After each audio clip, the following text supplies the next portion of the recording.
Það er ekki hægt að líka hljómsveitinni við neina aðra. Ja, þetta var bara svo stórt dæmi, sko. Ég man hvar ég var, sko, þegar vinur minn sagði frá þessu fyrst. Hljómsveitin Koldvíoxíð samanstóð af Dóra, Helgu og Lenu. Þau gaf út þeirra fyrstu plötu árið 1995 og seldi hún yfir 90.000 eintök. Hljómsveitin hélt stórtónleika sama ár þar sem yfir 50.000 manns mættu.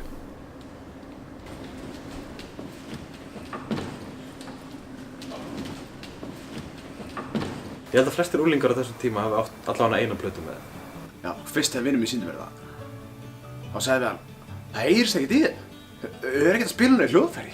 Já, en það er einmitt snilldin. Það hefur engin önnur hljómsveit spilað svona tónlist áður. En þau eru ekki að spila neitt? Já, teknilega séð eru þau kannski ekki að spila neitt, en það þýðir líka bara að þú getur heyrt hvað sem þú vilt heyra. Já. Hugmyndin af okkar sandi kom þegar við vorum á æfingu og enginn af okkur kann á hljóðfæri. Við erum öll mjög góð í að mæma. Fyrsta lagið sem við ætlum að taka. Þið þekkið þetta öll.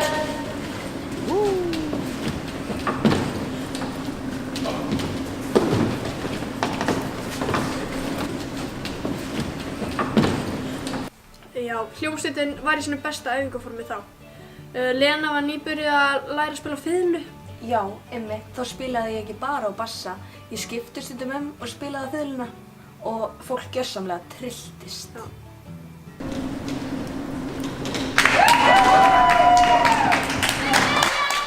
En ég meina, tónleikarnir eru líka mjög umtalaðir af því þeir fóru smá úr böndunum. Já, einmitt. Vorum alls ekki að búast við því að Siggi myndi kveikja í gítarnum sínum.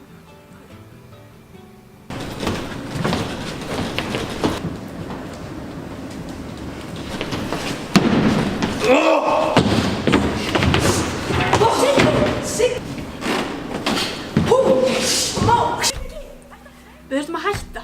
Við gátum ekki að klára settið. Hvað er hljómsveit án gítars? Var ekki náttúrulega sagt að það hafi ekki verið neitt gítar til að byrja með? Það eru aðalgagnrýnin sem við fáum. Þið eru ekki að spila neitt. Það heyrist ekkert í ykkur. Af hverju er fólk að kaupa plöturnar ykkar? En málið er, ef fólk getur komast fram hjá því að við erum ekki að spila neitt, þá getur það heyrt hvað sem það vill. Þegar ég hlusta á þau, þá heyri ég hip-hop. Ég heyri fuglasöng, nið í fljóti. Finn minn innri frið. Þegar ég hlusta á þau þá heyri ég rödd ömmu minnar heitinnar segja við mig: Vertu hugrökk.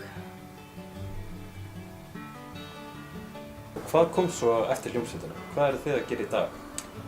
Ég er að kenna börnum á hljóðfæri. Ég er trúbador.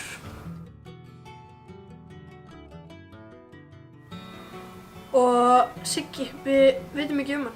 Við erum ekki búin að sjá hann ótrúlega lengi og ég hef áhyggjur af hann. Siggi, ef þú ert að horfa, þá vona ég sé í lagi með þig.